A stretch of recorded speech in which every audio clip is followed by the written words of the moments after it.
So 9:15కి కనుక మనం market open అయింది అనుకుంటే 9:15కి ఉన్న ప్రైస్ని మనం ఓపెన్ ప్రైస్గా చెప్పుకుంటాము. అండ్ ఈ ప్రైస్ ఇక్కడ నుంచి ఫ్లక్చుయేట్ అవుతూ ఏదైతే ఉంటుందో ఈ ప్రైస్ ఈ 1 మినిట్లో ఏదైతే లోని హిట్ చేస్తుందో ఆ లోని మనం ఆ క్యాండిల్ యొక్క లోగా చెప్పుకుంటాము. అండ్ హై ఏదైతే ఉందో దాన్ని మనం క్యాండిల్ యొక్క హైగా చెప్పుకుంటాము.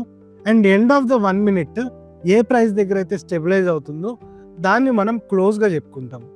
సో ఇలా మనకి ఓపెన్ హై లో క్లోజ్ అనేది ఉంటుంది. సో ఇక్కడ ప్రైస్ యొక్క ఓపెన్ హై లో ఏవైతే కాంపోనెంట్స్ ఉన్నాయో ఈ కాంపోనెంట్స్ని యూజ్ చేసి మనం మ్యాథమెటికల్గా క్యాలిక్యులేషన్స్ చేసి దాన్ని ఆన్ స్క్రీన్ గ్రాఫికల్గా ఎప్పుడైతే రిప్రజెంట్ చేస్తున్నామో వాటిని మనం ఇండికేటర్స్గా చెప్పుకుంటాము.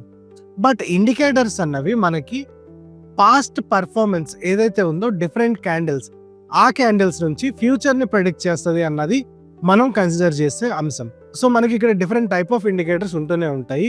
సో మనం దీంట్లో ఒక టెక్నికల్ అనాలిసిస్లో మనం మూవింగ్ యావరేజ్ని కన్సిడర్ చేస్తే ఒక మూవింగ్ యావరేజ్ 5 యొక్క అర్థం ఏంటంటే పాస్ట్ 5 క్యాండిల్స్లో ప్రైస్ పాయింట్ ఏదైతే ఉందో ఆ ప్రైస్ పాయింట్ యొక్క యావరేజ్ని మనం మూవింగ్ యావరేజ్గా కన్సిడర్ చేస్తాము. సో మూవింగ్ యావరేజ్లో 5 అని మనం అనుకున్నప్పుడు పాస్ట్ 5 క్యాండిల్స్ యొక్క యావరేజ్ ఏదైతే ఉందో ప్రైస్ పాయింట్ యొక్క యావరేజ్ ఆ యావరేజ్ని మనం నెక్స్ట్ పాయింట్ యొక్క మూవింగ్ యావరేజ్గా చెప్పుకుంటాము.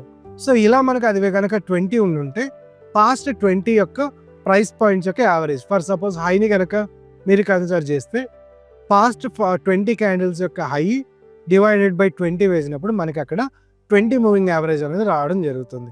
సో ఇలా మనకి మ్యాథమెటికల్గా ఏదైతే మనం ఇవాల్యుయేట్ చేస్తామో ఆ ఇవాల్యుయేషన్ అన్నది మనం గ్రాఫికల్గా రిప్రజెంట్ చేసినప్పుడు మనకు అది ఇండికేటర్గా మనం అబ్జర్వ్ చేయొచ్చు. అండ్ ఈ ఇండికేటర్స్ ఏవైతే ఉన్నాయో అవి మనకి పాస్ట్ డేటా నుంచి మనకి ప్రొజెక్షన్స్ ఇస్తున్నాయి. Investments in the securities market are subject to market risk. Read all the related documents carefully before investing.